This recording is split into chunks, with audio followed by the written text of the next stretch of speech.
प्रिय श्रद्धालुओं, जय श्री कृष्णा, जय श्री राम, जय श्री राधे राधे, जय श्री महाकाल। इस प्रवचन में आपको श्रवण कराएंगे श्रीमद् भागवत का स्वरूप, प्रमाण, श्रोता, वक्ता के लक्षण, श्रवण विधि और मार्ग। शौनकादि ऋषियों ने कहा, सूत जी आपने हम लोगों को बहुत अच्छी बातें बताई, आपकी आयु बढ़े, चिरजीवी हो और चिरकाल तक हमें इस प्रकार उपदेश करते रहे। आज हम लोगों ने आपके मुख से श्रीमद् भागवत का अपूर्व महत्व सुना है। सूत जी, अब हम इस समय आप हमें यह बतलाइए कि श्रीमद् भागवत का स्वरूप क्या है, उसका प्रमाण, उसकी श्लोक संख्या कितनी है, किस विधि से उसका श्रवण करना चाहिए तथा श्रीमद् भागवत के वक्ता और श्रोता के क्या लक्षण हैं। अभिप्राय यह है कि उसके वक्ता और श्रोता कैसे होने चाहिए। सूत जी कहते हैं, ऋषिगण श्रीमद् भागवत और श्री भगवान का स्वरूप सदा एक ही है और वह है सच्चिदानंदमय। भगवान श्री कृष्ण में जिनकी लगन लगी है, उन भावुक भक्तों के हृदय में जो भगवान के माधुर्य भाव को अव्यक्त करने वाला, उनके दिव्य माधुर्य रस का आस्वादन कराने वाला सर्वोत्कृष्ट वचन है, उसे श्रीमद् भागवत समझो, जो वाक्य ज्ञान, विज्ञान, भक्ति एवं इनके अंगभूत साधन चतुष्टय को प्रकाशित करने वाला है तथा जो माया का मर्दन करने में समर्थ है, उसे भी तुम श्रीमद् भागवत समझो। श्रीमद् भागवत अंततः अक्षर स्वरूप है। इसका नियत प्रमाण भला कौन जान सकता है। पूर्व काल में भगवान विष्णु ने ब्रह्मा के प्रति 4 श्लोकों में इसका दिग्दर्शन कराया था। विप्रगण इस भागवत की अपार गहराई में डुबकी लगाकर इसमें से अपनी अभिष्ट वस्तु को प्राप्त करने में केवल ब्रह्मा, विष्णु और शिव आदि ही समर्थ हैं, दूसरे नहीं। परंतु जिनकी बुद्धि आदि वृत्तियां परिमित है, ऐसे मनुष्यों का हित साधन करने के लिए व्यास जी ने परीक्षित और सुखदेव जी के संवाद के रूप में जिसका गान किया है, उसी का नाम श्रीमद् भागवत है। उस ग्रंथ की श्लोक संख्या 18,000 है। इस भवसागर में जो प्राणी कली रूपी ग्राह से ग्रसित हो रहे हैं, उनके लिए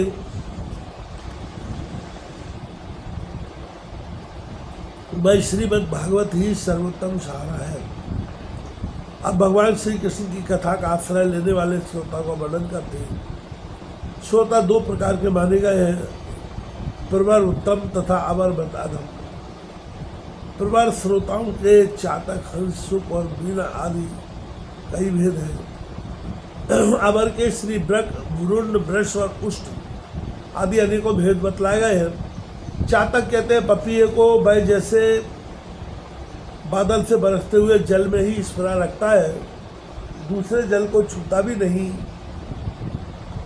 उसी प्रकार जो श्रोता सबको छोड़कर केवल श्री कृष्ण संबंधी शास्त्रों के श्रवण का व्रत ले लेता है, वह चातक कहा गया है। जैसे हंस दूध के साथ मिलकर एक हुए जल से निर्मल दूध ग्रहण कर लेता है और पानी को छोड़ देता है, उसी प्रकार जो श्रोता अनेकों शास्त्रों का श्रवण करके भी उसमें से सार भाग अलग करके ग्रहण करता है, उसे हंस कहते हैं। जिस प्रकार भली भांति पढ़ाया हुआ तोता अपनी मधुर वाणी से शिक्षक को तथा पास आने वाले दूसरे लोगों को भी प्रसन्न करता है, उसी प्रकार जो श्रोता कथावाचक व्यास के मुख से उपदेश सुनकर उसे सुंदर और परिमित वाणी में पुनः सुना देता है और व्यास एवं अन्य श्रोताओं को अत्यंत आनंदित करता है, वह सुख कहलाता है। जैसे क्षीर सागर में मछली मौन रहकर अपलक आंखों से देखती हुई सदा दुग्धपान करती रहती है, उसी प्रकार जो कथा सुनते समय निर्निमेष नयनों से देखता हुआ मुँह से कभी एक शब्द भी नहीं निकालता और निरंतर कथा रस का ही आश्वासन करता रहता है, वह प्रेमी श्रोता मीन कहा गया है। ये प्रकार अर्थात उत्तम श्रोताओं के भेद बताए गए हैं।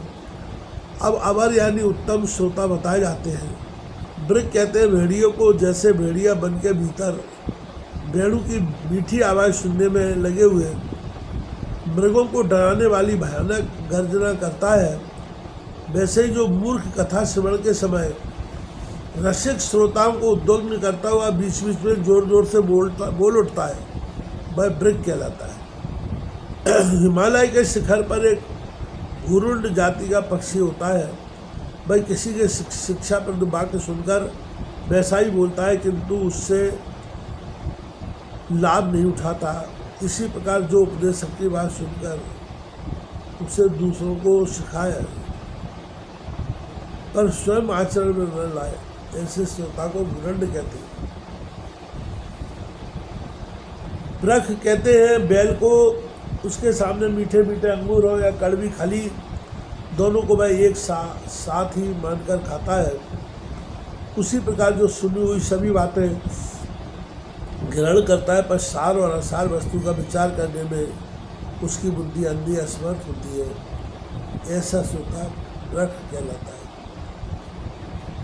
जिस प्रकार पैर ऊंट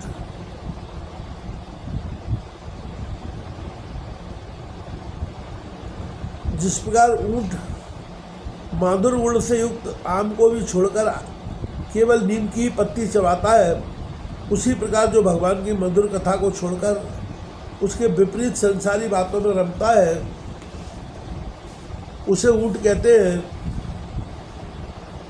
ये कुछ थोड़े से भेद यहाँ बताए गए हैं। इनके अतिरिक्त भी प्रवर अवर दोनों प्रकार के श्रोताओं के भ्रमर और गधा आदि बहुत से भेद हैं।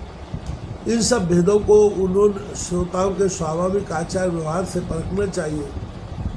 जो वक्ता के सामने उन्हें विधिवत प्रणाम करके बैठे और अन्य संसारी बातों को छोड़कर केवल भगवान की लीला कथाओं को भी सुनने की इच्छा कर रहे हैं, समझने में अत्यंत कुशल हो, नम्र को हाथ जोड़े रहे, शिष्य भाव से उपदेश ग्रहण करें और भीतर श्रद्धा तथा विश्वास रखें। इसके सिवाय जो कुछ सुने उसका बराबर चिंतन करता रहे और जो बात समझ में न आए पूछे और पवित्र भाव से रहे तथा श्री कृष्ण के भक्तों पर सदा ही प्रेम रखता हो, ऐसे ही श्रोता को वक्ता लोग उत्तम श्रोता कहते हैं। अब वक्ता के लक्षण बतलाते हैं। जिसका मन सदा भगवान में लगा रहे, किसी भी वस्तु की अपेक्षा न हो, जो सबका सुहृद और दीनों पर दया करने वाला हो तथा अनेकों युक्तियों से तत्व का बोध करा देने में चतुर हो,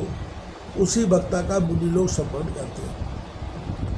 विप्रगण अब मैं भारतवर्ष की भूमि पर श्रीमद् भागवत कथा का सेवन करने के लिए जो आवश्यक विधि है उससे बतलाता हूँ। आप सुने, इस विधि के पालन से श्रोता की सुख संपदा का विस्तार होगा। श्रीमद् भागवत का सेवन 4 प्रकार का है, सात्विक, राजस, तामस और निर्गुण। जिसमें यज्ञ की भांति तैयारी की गई हो, बहुत सी पूजा सामग्रियों के कारण जो अत्यंत शोभा संपन्न दिखाई दे रहा हो और बड़े ही परिश्रम के से बहुत उतावली के साथ 7 दिनों में ही जिसकी समाप्ति की जाए, वह प्रसन्नता पूर्वक किया हुआ श्रीमद् भागवत का सेवन राजस। 1 या 2 महीने में धीरे धीरे कथा के रस का आस्वादन करते हुए बिना परिश्रम के जो श्रवण होता है, वह पूर्ण आनंद को बढ़ाने वाला सात्विक सेवन कहलाता है।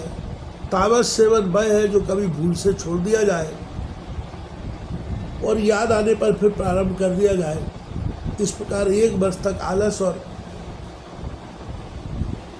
अश्रद्धा के साथ चलाया जाएगा। यह तामस सेवन भी न करने की अपेक्षा और सुख ही देने वाला है। जब वर्ष, महीना और दिनों के नियम का आग्रह छोड़कर सदा ही प्रेम और भक्ति के साथ श्रवण किया जाए, तब वह सेवन निर्गुण माना जाए। राजा परीक्षित और सुखदेव के संवाद में भी जो भगवान का सेवन हुआ था वह निर्गुण ही था।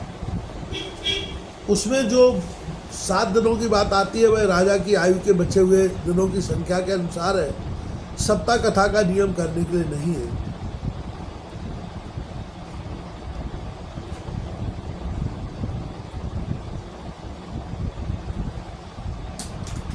भारतवर्ष के अतिरिक्त अन्य स्थानों में भी त्रिगुण, सात्विक, राजस, तामस अथवा निर्गुण सेवन अपनी रुचि के अनुसार करना चाहिए। तात्पर्य यह है कि किसी प्रकार भी हो सके श्रीमद् भागवत का सेवन, उसका श्रवण करना ही चाहिए। जो केवल कृष्ण की लीलाओं के ही श्रवण, कीर्तन एवं रसास्वादन के लिए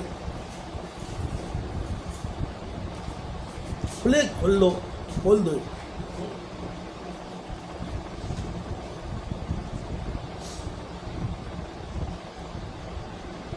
रसास्वादन के लिए लालच रहते हैं और मोक्ष की इच्छा नहीं रखते, उनका तो श्रीमद् भागवती धन है। तथा जो संसार के दुखों से घबराकर अपनी मुक्ति चाहते हैं, उनके लिए भी यही इस भवरोग की औषधि है। अतः इस कलिकाल में इसका प्रयत्नपूर्वक सेवन करना चाहिए। इनके अतिरिक्त जो लोग विषयों में ही रमण करने वाले हैं, सांसारिक सुखों की ही जिन्हें सदा चाह रहती है, उनके लिए भी अब इस कलयुग में सामर्थ्य, धन और विधि विधान का ज्ञान न होने के कारण कर्म मार्ग, यज्ञादि से मिलने वाली सिद्धि अत्यंत दुर्लभ हो गई है। ऐसी दशा में उन्हें भी सब प्रकार से अब इस भागवत कथा का ही सेवन करना चाहिए। यह श्रीमद् भागवत की कथा धन, पुत्र, स्त्री, हाथी, घोड़े आदि वाहन, यश, मकान तक राज्य भी दे सकती है। सकाम भाव से भागवत का सहारा लेने वाले मनुष्य इस संसार में मनोवांछित उत्तम भोगों को भोग कर अंत में श्रीमद् भागवत के ही संग से श्री हरि के परम धाम को प्राप्त हो जाते हैं। जिनके यहाँ श्रीमद् भागवत कथा की कथा वार्ता होती हो तथा जो लोग उस कथा के श्रवण में लगे रहते हो, उनकी सेवा और सहायता अपने शरीर और धन से करनी चाहिए। उन्हीं के अनुग्रह से सहायता करने वाले पुरुष को भी भागवत सेवन का पुण्य प्राप्त होता है। कामना दो वस्तुओं की होती है, श्री कृष्ण की और धन की। श्री कृष्ण के सिवा जो कुछ भी चाहा जाए वह सब धन के अंतर्गत है, उसकी धन संज्ञा है। श्रोता और वक्ता भी दो प्रकार के माने गए हैं, एक श्री कृष्ण को चाहने वाले और दूसरे धन को। जैसा वक्ता वैसा ही श्रोता भी हो तो वहाँ कथा में रस मिलता है, अतः सुख की वृद्धि होती है। यदि दोनों विपरीत विचार के हों तो रसाभास हो जाता है, अतः फल की हानि होती है। किंतु जो श्री कृष्ण को चाहने वाले वक्ता और श्रोता है, उन्हें विलम्ब होने पर भी सिद्धि अवश्य मिलती है। पर धनार्थी को तो तभी सिद्धि मिलती है जब उनके अनुष्ठान का विधि विधान पूरा उतर जाए। श्री कृष्ण की चाय रखने वाला संता गुणहीन हो और उसकी विधि में कुछ कमी रह जाए तो भी यदि उसके हृदय में प्रेम है तो वही उसके लिए सर्वोत्तम विधि है। सकाम पुरुष को कथा की समाप्ति के दिन तक स्वयं सावधानी के साथ सभी विधियों का पालन करना चाहिए। भागवत कथा के श्रोता वक्ता दोनों के ही पालन करने योग्य विधि यह है, प्रतिदिन प्रातःकाल स्नान करके अपना नित्य कर्म पूरा कर लें, फिर भगवान का चरणामृत पीकर पूजा के सामान से श्रीमद् भागवत की पुस्तक एवं गुरुदेव व्यास का पूजन करें। इसके पश्चात अत्यंत प्रसन्नतापूर्वक श्रीमद् भागवत की कथा स्वयं कहें अथवा सुनें। दूध या खीर का मौन भोजन करें, नित्य ब्रह्मचर्य का पालन और भूमि पर शयन करें, क्रोध और लोभ आदि को त्याग दें। प्रतिदिन कथा के अंत में कीर्तन करें और कथा समाप्ति के दिन रात्रि में जागरण करें। समाप्त होने पर विप्रों को भोजन कराकर उन्हें दक्षिणा से संतुष्ट करें। कथावाचक गुरु को वस्त्र, आभूषण आदि देकर गौ भी अर्पण करें। इस प्रकार विधि विधान पूर्ण कथा करने पर मनुष्य को स्त्री, घर, पुत्र, राज्य और धन आदि जो भी अनिष्ट होता है वह सब मनोवांछित फल प्राप्त होता है।